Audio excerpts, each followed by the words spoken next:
चलिए देखिए dear students, आज हम लोग क्लास 12 फिजिक्स का काफ़ी कमाल का चैप्टर दोस्तों किरण प्रकाश के यानी कि रे ऑप्टिक्स का वीवीआई सब्जेक्टिव क्वेश्चन देखूंगा जो कि आपके परीक्षा में बार बार पूछा जाता है। तो इस वीडियो को पूरा देखिए और साथ में चैनल पर पहली बार जुड़े चैनल को सब्सक्राइब कर लीजिए, क्योंकि देखिए आपको पता है कि रे ऑप्टिक्स से आपका बहुत ज़्यादा सब्जेक्टिव क्वेश्चन एग्जाम में पूछा जाता है। तो इस वीडियो में वो कमाल का क्वेश्चन देखने वाले जो आपके परीक्षा में बार बार पूछा गया है। सो सभी विद्यार्थी लास्ट तक देखिए। यहाँ पर देखिए class 12 physics VVI 225 subjective question PDF notes के लिए संपर्क देखिए लास्ट तक देखिए, बहुत मजा आएगा। और जो विद्यार्थी पीडीएफ नोट्स नहीं ले इस नंबर पर कॉन्टेक्ट करके जरूर से ले लीजिएगा। एग्जाम में 100% लड़ने की गारंटी है, नहीं लड़ने पर दुगना रुपये रिटर्न किया जाएगा। हर साल क्वेश्चन लड़ता है। तो देखिए मेरे प्यारे स्टूडेंट्स, पहला क्वेश्चन आया कि प्रकाशीय यंत्र की आवर्धन क्षमता क्या है। कहा जाता है दोस्तों प्रकाशीय यंत्र की आवर्धन क्षमता है क्या, तो समझो क्या है। प्रकाशिक यंत्र का प्रतिबिंब दोस्तों बीटा, यानी कि प्रकाशिक यंत्र का जो प्रतिबिंब होगा बीटा, और वस्तु के द्वारा नेत्र पर बना दोस्तों कोण क्या होगा, अल्फा होगा। बना कोण क्या होगा, अल्फा होगा। तो इस अनुपात को हम लोग प्रकाशीय यंत्र की आवर्धन क्षमता कहेंगे, यानी कि प्रकाशीय यंत्र की आवर्धन क्षमता बीटा और बाता में दोस्तों वस्तु के द्वारा बना कोण दोस्तों अल्फा। इसी के अनुपात को हम लोग क्या कहेंगे, प्रकाशीय यंत्र कहेंगे, जिसे हम लोग कैपिटल एम के द्वारा सूचित करते हैं। यानी कि कैपिटल एम बराबर आपको सूत्र क्या प्राप्त होगा, सूत्र हमको प्राप्त हुआ बीटा बटा अल्फा, यानी कि आता है एम बराबर बीटा बटा अल्फा। आपका ये सूत्र हो गया। और ये आपका दोस्तों 2 नंबर में एग्जाम में पूछा जाता है, ऑब्जेक्टिव में पूछा जाता है। तो फर्स्ट क्वेश्चन तो वेरी एकदम इजी क्वेश्चन था। चलिए यहाँ से सेकंड नंबर क्वेश्चन है कि क्रांति कोण क्या है। ध्यान दीजिएगा, क्रांति कोण क्या है, what is the critical angle, यानी कि क्रांति कोण है क्या। तो देखो जब प्रकाश का किरण सघन माध्यम से विरल माध्यम में प्रवेश करता है, यानी कि प्रकाश का किरण जब सघन माध्यम से विरल माध्यम में प्रवेश करता है तो वह अवलंब से दूर मुड़ जाता है। यानी कि प्रकाश का किरण सघन माध्यम से विरल माध्यम में जाता है तो दोस्तों अवलंब से दूर मुड़ जाता है। जब मुड़ जाता है दोस्तों दूर, यानी कि जैसे जैसे आपतन कोण का मान बढ़ाया जाएगा वैसे वैसे अपवर्तन कोण का मान भी बढ़ते जाता है। यानी कहने का मतलब हुआ वैसा आपतन कोण जो अपवर्तन के बाद 90 डिग्री हो जाए उस आपतन कोण को क्रांति कोण कहा जाता है। और इतना बढ़िया क्वेश्चन है दोस्तों, एकदम मत के बहुत ही ज़्यादा कमाल का क्वेश्चन है। सो इसको ज़रूर से याद कर लीजिए। चलिए क्रांति कोण ये आपका हो गया। चलिए नेक्स्ट क्वेश्चन यहाँ से देखेंगे दोस्तों, क्वेश्चन नंबर 3। देखो क्रांति कोण के लिए क्वेश्चन यहाँ पर आपका ऑब्जेक्टिव दिया गया है कि क्रांति कोण के लिए दोस्तों लाल रंग का जो मान होता है दोस्तों सबसे अधिक होता है, वहीं बैंगनी के रंग के लिए सबसे कम होता है। तो ये क्या हो गया आपका नोट्स में हो गया, जिसे आप लोग याद कर सकते हैं। चलिए 3 नंबर क्वेश्चन है कि अपवर्तनांक क्या है, व्हाट इज रिफ्रैक्टिव इंडेक्स, यानी कि अपवर्तनांक है क्या। तो ध्यान दीजिएगा क्वेश्चन काफी ज्यादा इजी है। कहा जा रहा है कि निर्वात या हवा में प्रकाश की चाल और किसी माध्यम में प्रकाश की चाल के अनुपात को अपवर्तनांक कहते हैं। इसको म्यू के द्वारा सूचित किया जाता है ना दोस्तों, यानी कि म्यू के द्वारा इसको हम लोग सूचित करते हैं। और यह दोस्तों होता है ये आपका अपवर्तनांक होता है, यानी कि निर्वात में प्रकाश की चाल और किसी माध्यम में प्रकाश की चाल के अनुपात को क्या कहेंगे, अपवर्तनांक कहेंगे। मान लीजिए दोस्तों हवा प्रकाश की चाल सी होगा और माध्यम प्रकाश की दोस्तों जो चाल होगी सी एम मान होती है, आपका सी बटा सी एम जो होगा ये आपका क्या होगा, तो यही आपका होगा दोस्तों अपवर्तनांक। और इसको म्यू के द्वारा सूचित करते थे, इसका सूत्र दे सकते हैं सी बटा सी एम। ऑप्शन का हो जाएगा, ऑप्शन नहीं यहाँ पर दिया हुआ है, यहाँ पर आपको याद रखना है। जो आपको करवा रहे हैं काफी ज्यादा इजी है, पूरे यूट्यूब पर इतना आसान परिभाषा नहीं मिलेगा, ये बात को आप लोग भी याद कर लीजिए।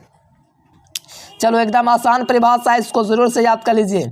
देखो इसका मात्रक और भी मान नहीं होता है, क्योंकि मात्रक ही होता है कांस्टेंट का एक अनुपात है जिसका कोई मात्रक नहीं होता है। अपवर्तनांक 2 प्रकार का होता है, निरपेक्ष अपवर्तनांक, एक अपेक्षिक अपवर्तनांक। इसको जरूर से याद कर लीजिए।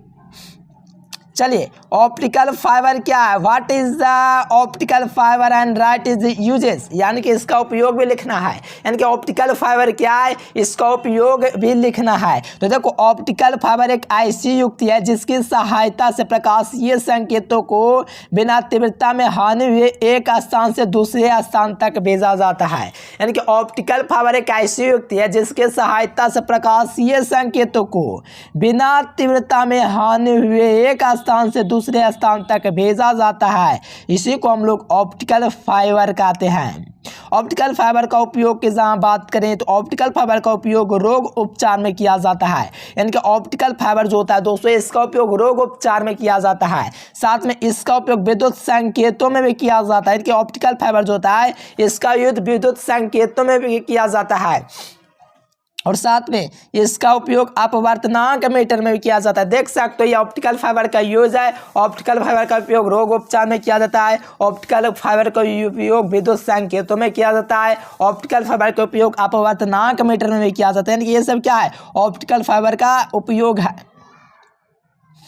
चलो यहाँ से देखो लेंस की क्षमता क्या दोस्तों, देखिए लेंस की क्षमता है वो है क्या, तो समझो मेरे प्यारे, लेंस की क्षमता क्या है, तो लेंस की फोकस दूरी के व्युत्क्रम को लेंस की क्षमता कहते हैं। मान लीजिए लेंस की फोकस दूरी f है तो इसका व्युत्क्रम 1/f जो होगा यही आपका लेंस की क्षमता होगा। तो यहाँ से अगर फोकस दूरी के व्युत्क्रम होगा तो लेंस की क्षमता को p से सूचित किया जाएगा, तो p = 1/f का फॉर्मूला आएगा, यही आपकी लेंस की क्षमता हो गया। और इसका SI यूनिट आपका डायोप्टर होता है, जो कि हर विद्यार्थियों को पता होना चाहिए। इसका जो मात्रक होता है लेंस की क्षमता का वो आपका डायोप्टर होता है ना जी। चलो पूर्णांतरिक परिवर्तन क्या, टोटल इंटरनल रिफ्लेक्शन कहा जा रहा है दोस्तों कि पूर्णांतरिक परिवर्तन क्या, इसकी शर्त लिखिए, right the condition of what is the total internal reflection, यानी कि कहा जा रहा है कि पूर्णांतरिक परिवर्तन क्या है इसके शर्तों को लिखें।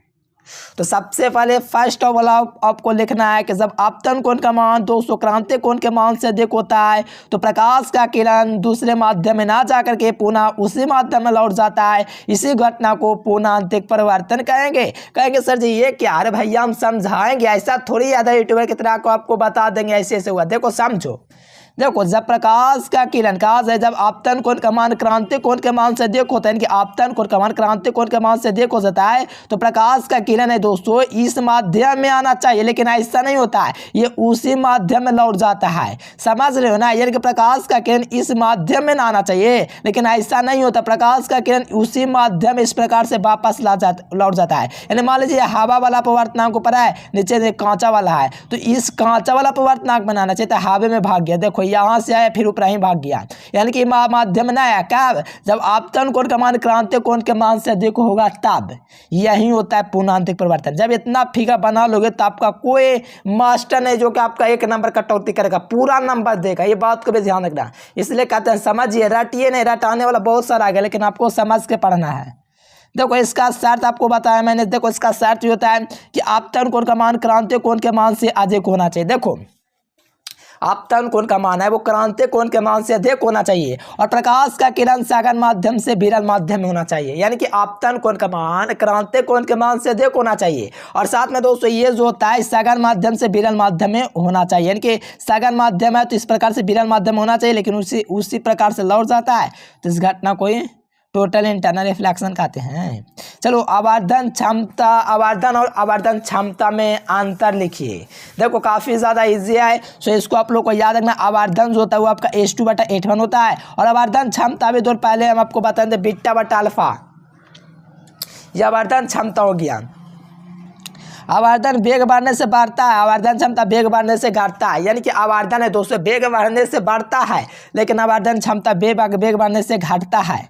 चलो नीचे आओगे तो कहा जा रहा है कि दोस्तों आवर्धन जो होता है -इन्फिनिटी से लेकर के +इन्फिनिटी तक होता है, वही आवर्धन क्षमता जो होता है दोस्तों d/dx से लेकर के 1 + d/df के बीच में होता है। ये सब आपका दोस्तों जो होता है वैल्यू होता है इतना इतना के बीच में, आवर्धन और आवर्धन क्षमता का। देखो अब प्रकाश का प्रकीर्णन है क्या कहा जाता है दोस्तों, what is the scattering of light, यानी कि प्रकाश का किरण क्या है, तो प्रकाश का किरण जब वायुमंडलीय किरण से, देखो जब प्रकाश का किरण वायुमंडलीय से होकर के गुजरता है तो वायुमंडल में स्थित धूल कण के कारण प्रकाश का किरण जो होता है विचलित हो जाता है, और इस विचलित होने की घटना को हम लोग प्रकाश का प्रकीर्णन कहेंगे। यानी कि प्रकाश का किरण जब वायुमंडल से होकर गुजरेगा तो वायुमंडल में स्थित धूल कण के कारण प्रकाश का किरण दोस्तों अपने पथ से विचलित हो जाता है, और इस प्रकार विचलित होने की घटना को हम लोग प्रकाश का दोस्तों क्या कहेंगे, प्रकीर्णन कहेंगे। ये आपका काफी ज्यादा इजी है, इसको जरूर से याद कर लीजिए। चलिए कोशिका समीकरण क्या है, देखिए कोशिका समीकरण क्या है, what is the equation of कोशिका समीकरण।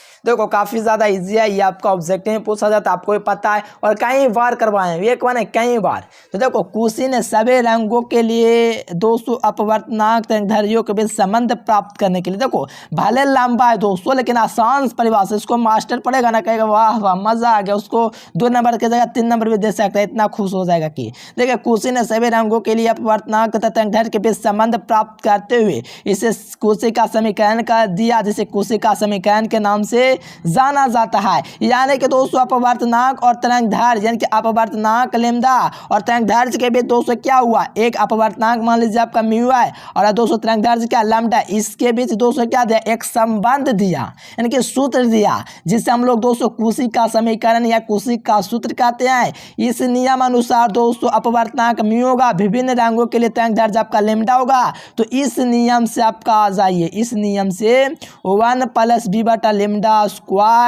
प्लस दोस्तों क्या होगा c/λ⁴ इस प्रकार से बढ़ता जाएगा और इसका सूत्र होगा। और मैंने बगल में लिख रखा है क्या कौची है, जो देखिए यहाँ पर म्यू अपवर्तनांक है, लैम्डा तरंगदैर्घ्य है, एबीसी का नियतांक है, जिसे कुशी का समीकरण कहा जाता है। देखोगे सर जी इतना इजी परिभाषा, हाँ भैया मेरे चैनल का यही खासियत है, मेरे पीडीएफ नोट्स का सबसे आसान परिभाषा होता है, आप लोग एक बार में याद कर सकते हो, ठीक ना। डी एकदम बहुत आसान परिभाषा है ना, बहुत वास्तव में बहुत ज़्यादा इजी है। चलो यहाँ पर देखिए प्राथमिक इंद्रधनुष क्या, देखिए मेरे प्यारे स्टूडेंट्स प्राथमिक इंद्रधनुष होता है वो आपका क्या होता है, ध्यान से समझिएगा, काफ़ी ज़्यादा इजी क्वेश्चन है, अगर इसको समझ लेते हो तो द्वितीयक इंद्रधनुष आपका अपने आप क्लियर हो जाएगा। क्योंकि ऐसा बात है सर जी, हाँ जी पहले समझ लो प्राथमिक इंद्रधनुष क्या है। देखो जब श्वेत प्रकाश के वर्षा के छोटे बूंद पर पड़ता है, यानी कि जब श्वेत प्रकाश में वर्षा के छोटे बूंद पर पड़ता है तो 2 बार अपवर्तन की क्रिया, ध्यान दीजिएगा, यानी कि प्राथमिक इंद्रधनुष 2 बार अपवर्तन की क्रिया और 1 बार पूर्ण आंतरिक परिवर्तन होता है। तो इस क्रिया को हम लोग प्राथमिक इंद्रधनुष का कहेंगे, प्राथमिक इंद्रधनुष का निर्माण होता है। यानी कि वैसा 200 श्वेत प्रकाश जिसके छोटे बूंद पर पड़ता है तो 2 बार अपवर्तन होता है और 1 बार पूर्ण आंतरिक परिवर्तन होता है, इसे हम लोग प्राथमिक इंद्रधनुष कहेंगे, प्राथमिक इंद्रधनुष का निर्माण होता है।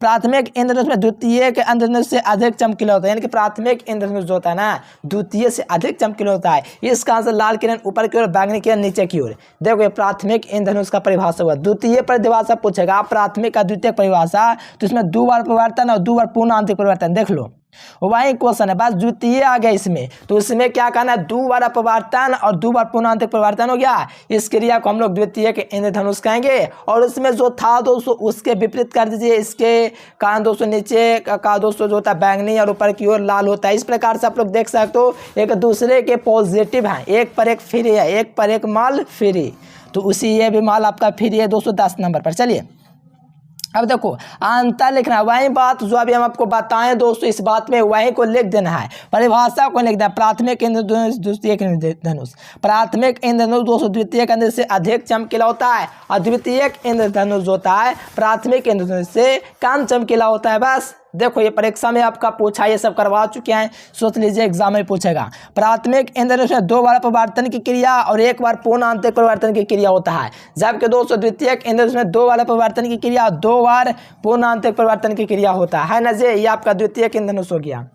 प्राथमिक इंद्रधनुष में लाल किरण ऊपर की ओर और दोस्तों द्वितीयक इंद्रधनुष में लाल किरण नीचे की ओर होता है, बैंगनी किरण ऊपर की ओर। देखो एक दूसरे के क्या ऑपोजिट आपको दिख रहा है दोस्तों, उल्टा दिख रहा है, लेकिन काफ़ी इजी परिभाषा है, इसको आप लोग आराम से याद कर सकते हो, इसमें कोई दिक्कत वाली बात नहीं है। देखिए कहा जा रहा है कि what is the angular character reflection, यानी कि कोणीय बाण विक्षेपण क्या है। तो देखिए श्वेत प्रकाश के पिंड से गुजरने के बाद बैगनी और लाल किरण में विचलन की अंतर को हम लोग कोणीय बाण विक्षेपण कहते हैं। देखो श्वेत प्रकाश के पिंड से गुजरने के बाद बैगनी यानी कि आपका डेल्टा वायलेट और लाल किरण डेल्टा 200 रेड के दोस्तों अंतर को कोणीय बाण विक्षेपण कहते हैं। समझ रहे हो कितना बढ़िया इजी है। इसको बीटा से सूचित कहते हैं, बीटा बराबर लिख दो, डेल्टा यहाँ से लिख दो, क्या कहते हैं बैगनी यानी कि वायलेट और दोस्तों डेल्टा क्या है यहाँ पर आपका रेड है तो रेड लिख दीजिए। इसी के अंतर को हम लोग क्या कहेंगे कोणीय बाण विक्षेपण। सबसे आसान परिभाषा मेरा ही है, ये बात को भी याद रखेगा। देखिए ये सूत्र है तो इसको हम लोग लिख सकते हैं mu minus mu R into A लिख सकते हैं, ये कोणीय बाण विक्षेपण के सूत्र में। चलिए जी बहुत ज़्यादा इजी क्वेश्चन है, एकदम आराम से इसको आप लोग कर सकते हो, इसमें कोई दिक्कत वाली बात नहीं है। चलिए कोणीय बाण विक्षेपण की अब क्षमता आ गया, तो वही क्वेश्चन है एकदम वही वाला जवाब है दोस्तों। यहाँ से देखिए कहा जा रहा है कि कोणीय बाण विक्षेपण पीले और क्या कहा जा रहा है, ध्यान दीजिएगा। कोणीय बाण विक्षेपण पीला किरण के विचलन के अनुपात को कोणीय बाण विक्षेपण की क्षमता कहते हैं। इसे ओमेगा द्वारा सूचित किया है। देखो कोणीय बाण विक्षेपण अभी हम आपको बताएं दोस्तों, बताएं कि नहीं, delta mu v minus into R. देख लो अभी बताएं कोणीय बाण विक्षेपण वही वाला सूत्र है, देख लो ये वाला सूत्र है delta mu minus U R into A. और पीला किरण के विचलन के अनुपात को हम लोग क्या कहेंगे, कोणीय बाण विक्षेपण। देखो यहाँ पर आपका बीटा सूचित किया जा रहा था और ये आपका दोस्तों क्या था, कोणीय बाण विक्षेपण। और पीला किरण के विचलन के अनुपात को कोणीय बाण विक्षेपण कहेंगे। यानी कि आपको दोस्तों उसको बीटा सूचित किया जाता था और दोस्तों पीला तो इसको डेल्टा ये लोग कर सकते हो। तो यहाँ से आप लोग सूत्र लगा करके यहाँ से देख सकते हो ओमेगा बराबर क्या होगा, mu v minus mu R और बाटा में यू वी माइनस उबान। ये आपका सूत्र हो गया दोस्तों। ये आपका परीक्षा में पूछा जाता है कि कोणीय बाण विक्षेपण का क्षमता का सूत्र लिखिए, तो ये आपका 5 नंबर में भी काम आता है, 2 नंबर में भी काम आता है। तो काफ़ी सटीक परिभाषा, काफ़ी आसान परिभाषा, एक बार में याद होने वाला है। चलिए समतुल्य लेंस क्या है, देखो समतुल्य लेंस भी काफ़ी ज़्यादा इजी परिभाषा है।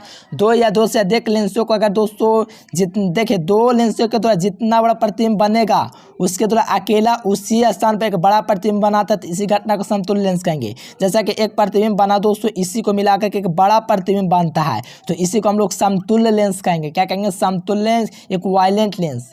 चलिए इसके बाद कुछ और क्वेश्चन है, फिर तो मजा ही आ जाएगा। देखो प्रिज्मों का अवनक संयोग क्या है, तो देखो प्रिज्मों का दोस्तों अवनक संयोग जो होता है, दो कांच के प्रिज्म क्रोन और फ्लिंट को दोस्तों उल्टा जोड़ दिया जाता है। पहले प्रिज्म द्वारा उत्पन्न विक्षेपण दूसरे प्रिज्म में क्या होता है, निष्फल हो जाता है, तो शेष रहित होता है, तो इसमें दोस्तों अवनक संयोग कहा जाता है। इसे दोस्तों बाण विक्षेपण रहित विचलन भी कहा जाता है। देखो आपको पता है दोस्तों इस चैप्टर से 2 पॉइंट खत्म हो चुका है, ये आपका पढ़ना नहीं है, ये क्वेश्चन कभी नहीं पूछे। क्लास 10th का क्वेश्चन है, बिहार बोर्ड ने अनाउंस किया था लगभग 3-4-5 महीने 6 महीना पहले कि बिहार बोर्ड से कुछ सिलेबस दोस्तों कुछ से पॉइंट को हटा दिया गया है, जिसमें से ये भी वाला भी पॉइंट आपका हट गया। ये कभी भी 12th में अब नहीं पूछेगा। देखो आकाश का रंग नीला दिखता है, ये भी आप कभी भी 12th में नहीं पूछेगा। मैं बता दे रहा हूँ कि आप लोग अगर याद करते हो, अगर फंसे हुए हो तो ये सब नहीं याद करना। चलो ये पूछता है, देखो वर्णपट के प्रकार से कितने प्रकार का होता है। देखो श्वेत प्रकाश से गुजरने के बाद पर्दे पर जो रंगीन प्राप्त होती है उसी को वर्णपट कहते हैं। वर्णपट 2 प्रकार का होता है, पहला शुद्ध वर्णपट, दूसरा अशुद्ध वर्णपट। शुद्ध वर्णपट जो होता है उस वर्णपट को कहते हैं जिस पर दोस्तों सभी रंगों अलग अलग बिंदुओं पर होता है, और अशुद्ध में होता है दोस्तों सभी वर्णपट दोस्तों कहते हैं जिसमें वर्णपट अलग अलग बिंदुओं पर दोस्तों आश्रित रहता है, तो आपका अशुद्ध वर्णपट हो गया। अब देखो दृष्टि दोष है, तो आराम से आप लोग तो जानवे करते हैं दृष्टि दोष 4 प्रकार का होता है, जिसमें नेका दृष्टि, दूर दृष्टि, जरा दृष्टि दोष, अबिंदुकता। तो यहाँ से देख लीजिए बारी बारी से परिभाषा क्या है दोस्तों। यहाँ से देखोगे तो निकट दृष्टि दोष है उस दृष्टि जो व्यक्ति को कहते हैं जिसके द्वारा निकट के वस्तु को देख सकता है परंतु दूर से वस्तुओं को स्पष्ट नहीं देख पाता है। यह दोस्तों 2 कारणों से होता है, पहला नेत्र गोला का लंबा हो जाना और दूसरा नेत्र लेंस की फोकस दूरी कम हो जाना। यही 2 दृष्टि दोष के कारण दोस्तों निकट दृष्टि दोष होता है, जो कि आसान है, आप लोग याद कर सकते हो। इसके निवारण इस दृष्टि दोष को दूर करने के लिए अवतल लेंस के चश्मे का प्रयोग किया जाता है, यानी कि इस दृष्टि दोष को दूर करने के लिए अवतल लेंस के चश्मे का प्रयोग किया जाता है। चलिए यहाँ से देखोगे 2 दृष्टि दोष क्या है, तो ये भी काफ़ी ज़्यादा इजी परिभाषा। इस दृष्टि दोष से प्रेरित व्यक्ति दूर के वस्तुओं को स्पष्ट रूप से देख लेता है लेकिन नज़दीक की वस्तुओं को नहीं देखेगा, यानी कि नाम से विपरीत समझो, नाम से विपरीत इसमें रखा हुआ। बस इस बात को अगर याद रखते तो आराम से आपको याद हो जाएगा। यह 2 कौन कारणों से होता है, पहला नेत्र गोला के छोटा हो जाने के कारण ये दृष्टि दोष होता है, साथ में नेत्र लेंस के फोकस में बढ़ जाने के दोष होता है, और इसके लिए हम लोग उत्तल लेंस का यूज़ करते हैं 2 दृष्टि दोष के लिए। अब देखो जरा दृष्टि दोष क्या है, तो इस दोष से पीड़ित व्यक्ति दोस्तों दूर और नजदीक वस्तुओं को स्पष्ट नहीं देख पाता है, या मांसपेशियों के समंजन क्षमता हट जाने के कारण होता है। और इस दृष्टि दोष को दूर करने के लिए बाइफोकल लेंस का प्रयोग किया जाता है। देखो इसमें कि दूर और निकट के वस्तु कुछ नहीं देखेगा, ये इसका दोष को दूर करने के लिए बाइफोकल लेंस का प्रयोग किया जाता है। और इसके लिए दोस्तों किसका, तो बेलनाकार का यूज़ करते हैं। यह दोस्तों उस व्यक्तियों को होता है जो 36 बार लंबित दोस्तों रखीनों को नहीं देख पाता है। इस दौरे के दोस्तों दूर करने के लिए बेलनाकार लेंस का प्रयोग किया। इजी अब है ये सब लेंस जो आप लोग जानते हो कि 2 ग्रे पर्दा से पदार्थ को लेंस कहते हैं। और बाकी यहाँ से आप लोग उत्तर लेंस अपतल लेंस की परिभाषा वगैरह जान सकते हो। और जो विद्यार्थी PDF नोट्स नहीं लिया ऑल सब्जेक्ट का, तो इस नंबर पर कॉन्टैक्ट करके ऑल सब्जेक्ट का PDF नोट्स जरूर से ले लीजिएगा। एग्जाम में 100% लर्निंग की गारंटी है, जितना देंगे उसी को पाना, उसी में से 100% क्वेश्चन आएगा। तो इस नंबर पर जरूर कॉन्टैक्ट कीजिए। चलिए, thanks for watching this video. जय हिंद, वंदे मातरम।